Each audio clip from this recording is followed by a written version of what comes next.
Vamos pra Suécia, fazer o tour de Blonde. Eu vou te mostrar uns lugares aí em Visby que eu conheço, em Aarhus, no norte da Dinamarca. A gente vai pra Turku, na Finlândia, alguns lugares aí. E vamos filmar. Aqui é o Ryan Santos e seja bem-vindo ao Ryan Reajo, o canal onde eu reajo aos meus canais favoritos da internet, a vídeos polêmicos e vídeos virais.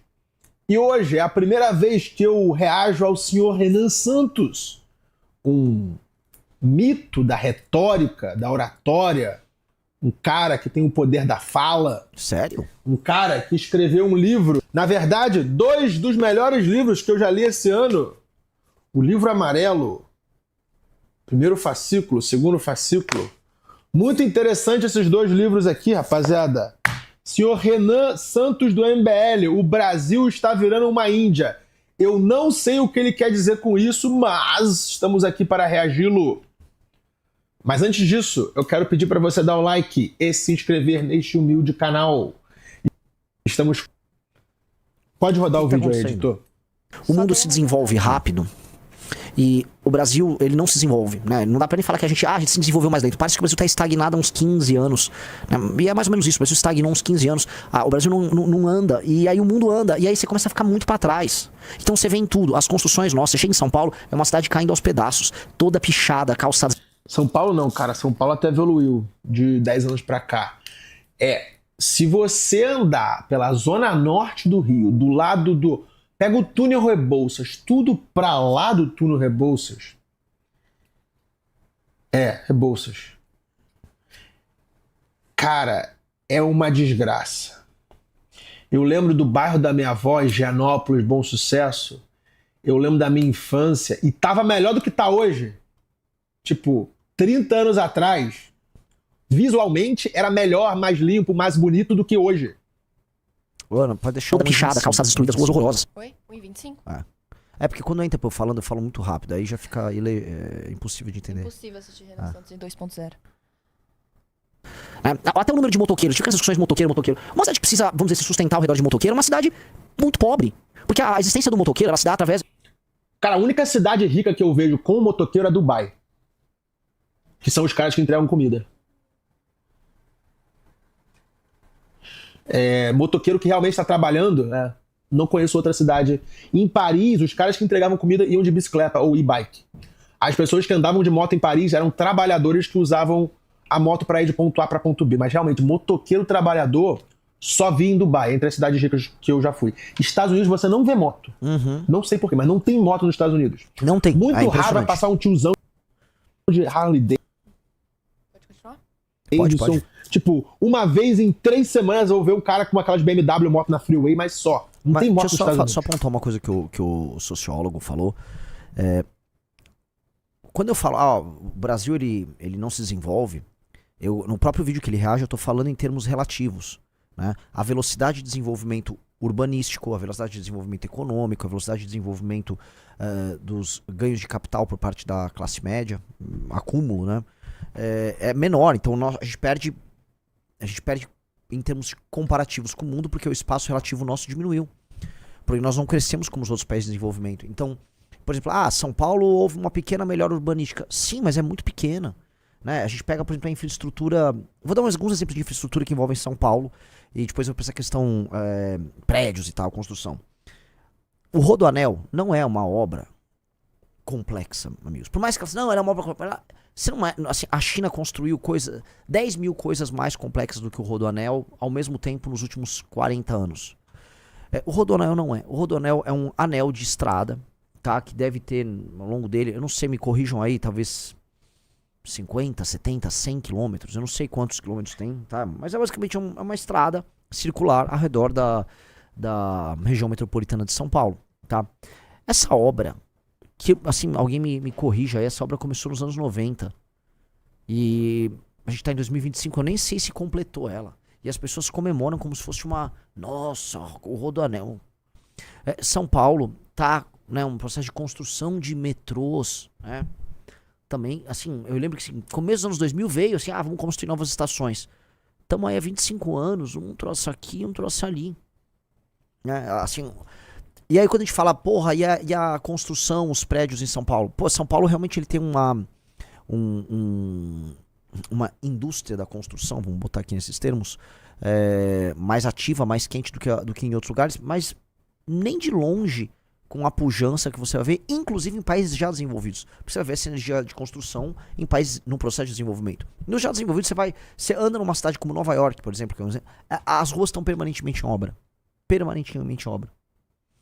Você vai andando, parece que assim, é eternamente em obra. E lugares em desenvolvimento, eles têm esse processo de urbanização, construção de pré-desenvolvimento muito mais rápido do Brasil. Aqui, para construir, o Arthur é um mestre nisso, porque ele concorreu a prefeito. O Kim também entende muito disso. Tem as outorgas, tem as licenças. Para construir é um inferno. É muito demorado. Você precisa de muito capital empatado. O capital é caro no Brasil. Em grande medida, São Paulo é o mais avançado que tem, mas mesmo isso, em termos relativos, quando comparado ao resto do mundo, é muito devagar. E esse é o problema. Vamos lá. Ela se dá através, vamos dizer, de uma infração de trânsito. Andar no corredor é incivilizado andar no corredor. Só que as pessoas andam no corredor porque elas não têm dinheiro pra ter um... É engraçado que o Renan, nesse livro aqui, ele escreve da mesma maneira que ele fala. E ele mete o pau no Oruan, mete o pau no Neymar. Muito bom esse livro, cara. Muito bom esse livro. Leia o livro amarelo do Renan Santos. Que diz aqui que é do MBL, mas quem escreveu foi ele. Tá muito óbvio que foi ele que escreveu. O moto começa por isso, o transporte público é horrível e há uma demanda aí por entrega de documentos, talvez por conta de burocracia. Isso fora a entrega de outras coisas, né? Então aí você cria esse mundo da motoca. Mas aqui vai a minha crítica pro Renan Santos, que eu sei que esse cara do MBL não gosta de crítica. Eu dei 50 elogios pro Arthur Moledo Vale. Eu falei uma crítica, ele chorou, se esperneou, igual um bebê. A crítica que eu tenho ao Renan é que puta que pariu, vai ser amargo assim na casa da sua mãe, mano. Que cara negativo, mano. Que cara... Eu aposto que ele não tem filho, não vai ter filho, mano. É um cara com uma vibração muito pra baixo. Tipo, nada a só ver. fala de desgraça. Nada só planta desgraça no mundo. Porra, aí você tem que me conhecer, né, velho? Imagina, como é que eu posso ser negativo se todo o meu trabalho é de natureza otimista? Meu trabalho todo vamos construir um partido, vamos montar uma revista, vamos formar uma geração. O que você sente que é uma negatividade é eu atestar, através do diagnóstico, o tamanho do problema. Mas eu poderia atestar o tamanho do problema e entrar numa black pilada, né? Puta que pariu, agora acabou, que é o que muitos entram. Ah, já era, tal. Não é, eu atesto o tamanho do problema e eu falo, galera, não desistam, essa porra tem solução. Só que a gente não vai mentir pro tamanho do problema. A gente não vai fingir que o problema é menor. Ou a gente não vai, e esse é um problema nosso no Brasil, exaltar falsas qualidades ou elevar determinadas coisas a um tamanho ou um peso que elas não precisam ter. Eu vou dar um exemplo. Não, nós temos a melhor cultura do mundo. Não, Brasil. Não, cara. A gente exalta certas qualidades que nós temos que são menores quando comparadas às qualidades, vamos dizer, criadoras por parte das grandes culturas das grandes nações. E a gente é bem cético sobre isso. Posto isso, o nosso trabalho é de natureza otimista. É necessariamente de natureza otimista. Por ser de natureza otimista, ele pensa só no longo prazo e nas próximas gerações. Só isso. Não há como construir um partido político, não é como construir um projeto, por exemplo, que é a revista Valete, que não é feita para dar dinheiro, não é feita para um sucesso, vamos dizer, digital. Ela é feita para filtrar e formar as pessoas certas. Sendo pessimista. Nem tem como ser. Eu nunca escutei nada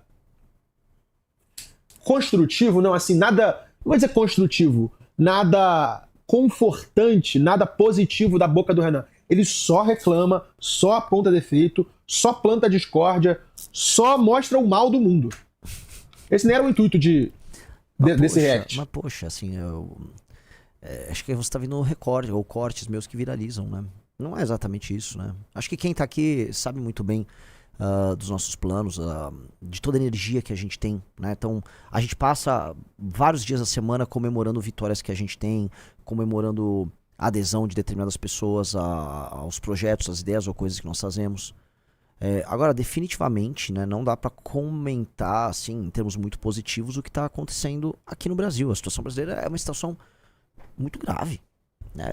Ela é bem grave, não dá para você ficar aqui dourando a pílula. Agora, a gente pode ser otimista. Por exemplo, o caso do Milei. O Milei é um caso bem engraçado porque eu, especificamente, fui muito duro com relação ao surgimento do Milei e tal. a vinculação dele ao certo bolsonarismo, ele parecia um louco. Começou a dar certo, a gente tá aqui, ó. Isso aqui é uma revista otimista sobre o caso argentino. Otimista. Então, não é que... Não, agora a situação brasileira é difícil a gente levantar elementos bons. Mas a gente já levantou, a gente vive citando, pô, olha o exemplo do Matopiba, olha o exemplo do Porto Digital lá em Recife. A gente levanta pontos bons, mas hoje eles são muito incipientes, pra dizer o mínimo. Mundo da motoca. Então você tem uma coisa meio indiana aqui no... Renan. Vamos pra Suécia, fazer o tour de Blonde. Eu vou te mostrar uns lugares aí em Visby que eu conheço, em Aarhus, no norte da Dinamarca. A gente vai pra Turku, na Finlândia, uns lugares aí. E vamos filmar. Vamos filmar isso daí. Pelo menos a gente vai plantar algo construtivo, algo positivo pra nossa audiência. Ao invés de ficar plantando medo e falando de notícia ruim nessa porra. brasileiro. Eu sei que gosta de buceta, o Renan. Gosta muito da daqui. moto e tal. Os carros aqui velhíssimos, todos pequenos, todos de péssima qualidade. A infraestrutura urbana, o equipamento urbano, né? As pontes, o material utilizado nas construções, todos de quinta categoria aqui no Brasil. Nossa, eu gosto desse cara. A galera tá nos comentários, ele tá farmando, não sei o que, mano.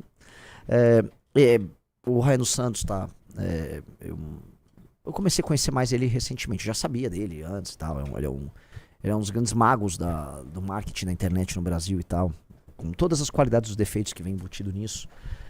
Dito isso, ele é um cara de carisma natural. É muito parecido nesse sentido com o Arthur. Que é um cara que tem aquele carisma que você fala, puta, eu não resisto ao carisma desse cara. Esse cara pode até ter uns defeitos, o Arthur tem todos. Mas não aguento, eu não resisto, entendeu? Vamos lá. Aproveitando que você falou que conhece o Ryan há um tempo, o que você acha da teoria dele da tatuagem de borboleta? Eu vi, assim, mas eu nunca entrei nos detalhes da teoria. Diz ele que uma mulher que tem a tatuagem de borboleta é uma red flag gigantesca porque ela tem problemas com o pai. Então você deve se afastar e jamais ficar com qualquer mulher que tenha tatuagem de borboleta. Você não acha que isso pode ser uma falácia da falsa causa? Porque, assim, é uma tatuagem muito comum. Então, a chance de mulheres tatuadas terem uma tatuagem de borboleta é alta. Porém, o grupo mulheres tatuadas costuma ser um grupo de... Vamos dizer, primeiro, elas são muito numerosas, você vai ter muita coisa. E dentro do grupo mulheres tatuadas, a incidência de mulheres problemáticas com tatuagem é maior do que